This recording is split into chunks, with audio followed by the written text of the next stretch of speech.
नमस्कार दोस्तों, आज हम बात करेंगे धर्मशाला विधानसभा क्षेत्र की, जो इन दिनों हॉट सीट बना हुआ है। और हॉट सीट क्यों बना है? मुख्यमंत्री सुखविंदर सिंह सुक्खू और धर्मशाला से भाजपा प्रत्याशी सुधीर शर्मा के बीच सीधी लड़ाई की वजह से। और अभी धर्मशाला से 2 दिन पहले कांग्रेस ने देवेंद्र जग्गी को अपना प्रत्याशी बना के चुनाव मैदान में उतारा है।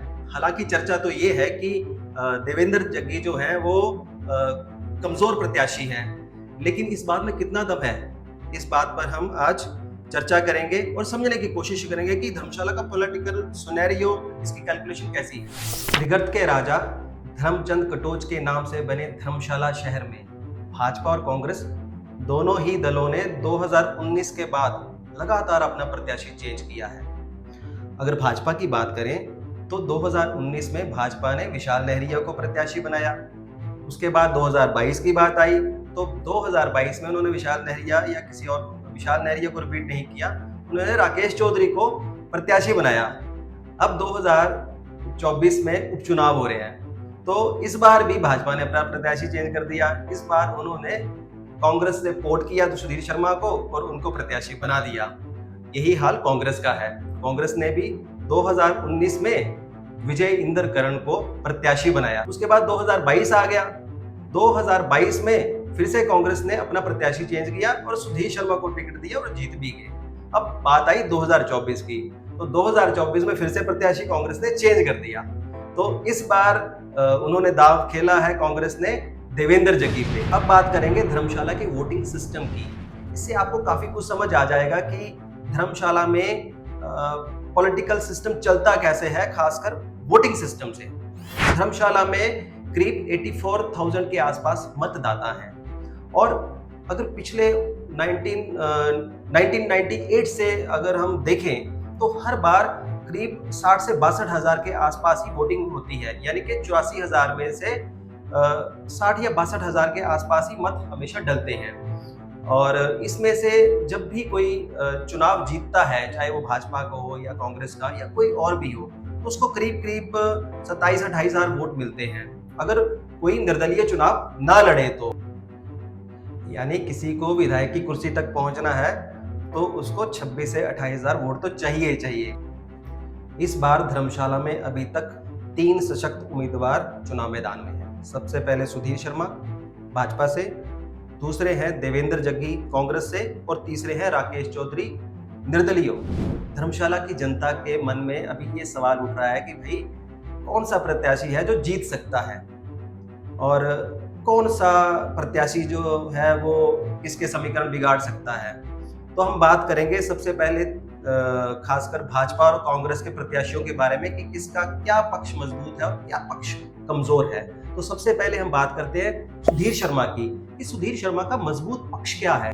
सुधीर शर्मा का मजबूत पक्ष ये भी है कि वो 4 बार चुनाव जीते हैं। और मजबूत पक्ष की ही बात करें तो जब से हिमाचल में कांग्रेस की सरकार बनी, सुक्खू की सरकार बनी, तो सबसे पहले मुख्यमंत्री के खिलाफ आवाज उठाने वाले का नाम सुधीर शर्मा था। तो सबसे पहले मुख्यमंत्री के खिलाफ सुधीर शर्मा ने आवाज उठाई और उसके बाद सुधीर शर्मा ने कांग्रेस के ही 5 अन्य विधायकों को और 3 निर्दलीय विधायकों को साथ लेकर राज्यसभा में भाजपा प्रत्याशी को जिता दिया। सुधीर शर्मा को इस उपचुनाव में सबसे बड़ा बेनिफिट ये मिला है कि उनको बैठे बिठाए धर्मशाला बीजेपी का कैडर वोट मिला है और इस कैडर वोट को बीजेपी वर्कर्स ने पिछले कई सालों से सींचा है। तो ये उनका मजबूत पक्ष है। बात करें अगर सुधीर शर्मा के कमजोर पक्ष की, तो सुधीर शर्मा का सबसे कमजोर पक्ष ये है कि 2017 के बाद उनका जीत का आंकड़ा कम होता गया। 2022 में चुनाव हुए और 2022 के चुनाव में वो राकेश चौधरी जो भाजपा प्रत्याशी से, उनसे सिर्फ 3,000 के आसपास वोटों से वो जीते। जबकि हिमाचल में जो पहली बार कई नेता चुनाव लड़ रहे थे, कोई 15,000, कोई 19,000, कोई 18,000, कोई 12,000 के मतों से जीता, जबकि सुधीर शर्मा जो इतने कद्दावर नेता जिनको कहा जाता है, वो सिर्फ 3,000 वोटों से जीते। और इसके अलावा अगर और कमजोर पक्षों की बात की जाए उनकी, तो सबसे बड़ी बात यह है कि वो धर्मशाला से भाजपा प्रत्याशी के तौर पर चुनाव लड़ रहे हैं और धर्मशाला से भाजपा के कई टिकट के चाहवान थे। और वो टिकट नहीं ले पाए। और इसके अलावा सुधीर शर्मा ने जब वो कांग्रेस में थे तो भाजपा को कोसते थे। तो बड़ा सवाल ये है कि जिनको टिकट नहीं मिली, जो वर्कर उनके खिलाफ भाजपा के झंडा उठाकर चलते थे, और जो आरएसएस है जिनके खिलाफ सुधीर शर्मा ने कभी कहा होगा, तो क्या वो साथ चलेंगे? ये बड़ा देखना दिलचस्प रहेगा। और बात करें तो भाजपा में देखिए 4 बड़े नेता हैं, विपिन परमार है, त्रिलोकपुर है, विक्रम ठाकुर है। तो क्या ये नेता सुधीर शर्मा को बचा पाएंगे? ये भी देखना बड़ा दिलचस्प होगा। अब इसको आप कमजोर पक्ष मानिए या मजबूत पक्ष मानिए। और एक और मिथ भी है, 1998 के बाद आज तक कोई भी, चाहे वो भाजपा का नेता हो चाहे वो कांग्रेस का नेता हो, रिपीट नहीं कर पाया है। बड़ा दिलचस्प है ये। तो अब सुधीर शर्मा 2022 में चुनाव जीते थे, अब लगातार 2024 में उपचुनाव लड़ रहे हैं। क्या ये मिथ टूट पाएगा 1998 से? तो इसको भी हम कमजोर पक्ष में मानते हैं, ये भी एक कमजोर पक्ष है। चलिए बात करते हैं हम कांग्रेस प्रत्याशी देवेंद्र जग्गी की, कि इनका मजबूत पक्ष क्या है। सबसे मजबूत पक्ष तो यही है कि ये मुख्यमंत्री के बेहद करीबी हैं। और दूसरा, हमें ये लगता है कि ये पहली बार एमएलए का चुनाव लड़ रहे हैं, तो ये भी हो सकता है कि इनके खिलाफ कभी कोई एंटी इनकम्बेंसी नहीं होगी, जबकि दूसरे प्रत्याशियों की जो पहले चुनाव लड़ चुके होते हैं उनकी कई बार एंटी इनकम्बेंसी रहती है, जो पहले चुनाव जीत चुके होते हैं। और जब कोई फ्रेश चेहरा होता है तो कई बार उसकी एंटी इनकम्बेंसी नहीं होती है। दूसरा मजबूत पक्ष इनका हमें ये लगता है कि ये डिप्टी मेयर रहे हैं नगर निगम धर्मशाला में, फिर मेयर रहे हैं, और इसी वजह से इनकी धर्मशाला में एक अच्छी पकड़ मानी जाती है, खासकर शहरी वोटर्स पे। और पिछली बार जब नगर निगम के चुनाव हुए थे तो इन्होंने अपने दम पर पूरी रणनीति बनाई नगर निगम के चुनाव की, और अपने अलावा 4 और पार्षद जिताए, और कांग्रेस का मेयर भी बनवाया नीनू शर्मा के रूप में। तो ये इनका मजबूत पक्ष माना जाता है। और सुधीर शर्मा के साथ जो राजनीतिक द्वंद्व है उसकी वजह से ये काफी सुर्खियों में रहते हैं। इसके अलावा हमें लगता है कि देवेंद्र जग्गी के लिए ओपीएस फेवरेबल हो सकता है, क्योंकि कांग्रेस जब सत्ता में आई तो उन्होंने कर्मचारियों को ओपीएस की गारंटी पूरी कर दी। और ये हो सकता है कि हिमाचल में जहाँ पे भी उपचुनाव हो रहे हैं, ये लोकसभा चुनाव हो रहे हैं, वहाँ पे कर्मचारी वोटर जो है कांग्रेस की तरफ झुकाव रखें। अगर ये ऐसा होता है तो ये उनके फेवर में एक मजबूत पक्ष बन सकता है। इसके अलावा हिमाचल में कांग्रेस की सरकार है, तो एक सत्ता का लाभ भी देवेंद्र जग्गी को मिल सकता है, क्योंकि कई बार ऐसा भी होता है कि जनता उसी को जिताती है जिसकी सरकार सत्ता में होती है या आ रही होती है। देवेंद्र जग्गी का सबसे कमजोर पक्ष तो ये है कि रूरल इलाके में उनकी जान पहचान बहुत ही कम है, जो अभी तक सबसे कमजोर पक्ष उनका माना जा रहा है कि गांव में उनकी जान पहचान नहीं है। शहर में तो है लेकिन गांव में नहीं। और धर्मशाला में कुल 91 बूथ हैं, तो उनको 24 दिन पहले टिकट मिला है। अब सभी जगह हर बूथ में प्रचार करना उनके लिए भी एक चुनौती होगा, जो उनके लिए दिक्कत पैदा कर सकता है। अब आगे हम बात करेंगे कास्टिज्म फैक्टर की। कास्टिज्म फैक्टर धर्मशाला के चुनाव को कैसे प्रभावित करेगा? तो सबसे पहले बात करेंगे हम ओबीसी समुदाय की और गद्दी समुदाय की। ये 2 समुदाय हैं जो हर इलेक्शन को बहुत ज़्यादा इफेक्ट करते हैं। कभी गद्दी समुदाय बहुत ज़्यादा इफेक्ट करता है, कभी ओबीसी समुदाय बहुत ज़्यादा इफेक्ट करता है। और ये करता कैसे है, हम ये समझते हैं।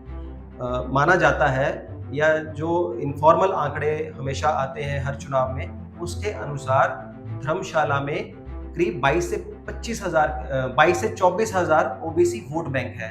और अगर गद्दी समुदाय के वोट बैंक की बात की जाए तो ये करीब 15 से 18 हज़ार के आसपास है। और अगर हम बात करें ब्राह्मण समुदाय की, तो ब्राह्मण समुदाय का जो वोट बैंक है वो करीब 12 से 14 हज़ार के आसपास है। और अगर राजपूत वोट बैंक की बात करें तो वो करीब 12 से 16 हज़ार के आसपास है। और अगर गोरखा समुदाय की बात करें तो गोरखा समुदाय माना जाता है कि ये करीब 5,000 वोटर्स हैं धर्मशाला विधानसभा क्षेत्र में। और अगर एससी वोट पे बात करें तो माना जाता है कि धर्मशाला में करीब 8 से 10 हज़ार के आसपास एससी वोटर्स हैं। इसलिए सबसे ज्यादा जो वोट बैंक है गद्दी समुदाय का और ओबीसी समुदाय का है। 1982 के बाद भाजपा ने तो हमेशा गद्दी समुदाय के प्रत्याशी को चुनाव मैदान में उतारा है। हालांकि कांग्रेस ने ऐसा नहीं किया। उन्होंने कभी राजपूत कैंडिडेट को चुनाव मैदान में उतारा तो कभी ब्राह्मण कैंडिडेट को चुनाव मैदान में उतारा। हालांकि भाजपा ने सिर्फ एक बार, जो पिछली बार 2022 का चुनाव हुआ, उसमें ओबीसी प्रत्याशी को चुनाव मैदान में उतारा। इस बार कांग्रेस ने राजपूत चेहरा उतारा है देवेंद्र जग्गी के रूप में, और भाजपा ने ब्राह्मण चेहरा उतारा है सुधीर शर्मा के रूप में। तो धर्मशाला में दो चेहरे हुए, ब्राह्मण चेहरा और राजपूत चेहरा। इस बार पहली बार ऐसा है कि ना तो गद्दी समुदाय से किसी भी राजनीतिक दल ने प्रत्याशी नहीं दिया, ना ही ओबीसी समुदाय से किसी भी दल ने प्रत्याशी नहीं दिया। अब इस चुनाव में देखा जाए तो ओबीसी और गद्दी समुदाय दोनों बहुत बड़ा रोल प्ले करने वाले हैं। अगर हम ओबीसी समुदाय की बात करें तो ओबीसी माना जाता है कि ओबीसी समुदाय का ज्यादा झुकाव कांग्रेस की तरफ रहता है और गद्दी समुदाय का ज्यादा झुकाव हमेशा से बीजेपी की तरफ रहता है। चुनाव मैदान में मेन तो 3 उम्मीदवार हैं, सुधीर शर्मा और देवेंद्र जग्गी और राकेश चौधरी। अब राकेश चौधरी जो निर्दलीय चुनाव लड़ रहे हैं, उसका सीधा नुकसान कांग्रेस को हो सकता है। और अगर जो पिछली बार विपिन नहरिया जो गद्दी समुदाय से हैं, उन्होंने निर्दलीय चुनाव लड़ा था 2022 में, अगर वो भी निर्दलीय चुनाव लड़ेंगे तो उसका सीधा नुकसान सुधीर शर्मा को हो सकता है, भाजपा प्रत्याशी को। चलते चलते बात करते हैं कि धर्मशाला की जनता को इस चुनाव में क्या बड़ा नुकसान हुआ है। धर्मशाला की जनता को इस बार सबसे बड़ा नुकसान ये हुआ है कि 2017 के बाद उस पर दो उपचुनाव थोपे गए हैं। एक उपचुनाव 2019 में थोपा गया और एक उपचुनाव इस बार थोपा जा रहा है 2024 में। अगर ये उपचुनाव नहीं थोपे जाते तो 2017 के बाद सिर्फ एक चुनाव होता 2022 का। अब ये जो 2 उपचुनाव का जो खर्चा है, जो जनता पे बोझ पड़ेगा, इसका जनता क्या जवाब देगी, ये तो जब ये वोटिंग होगी तभी पता चलेगा। Make sure to press like and drop a comment. Please don't forget to subscribe to the News Radar.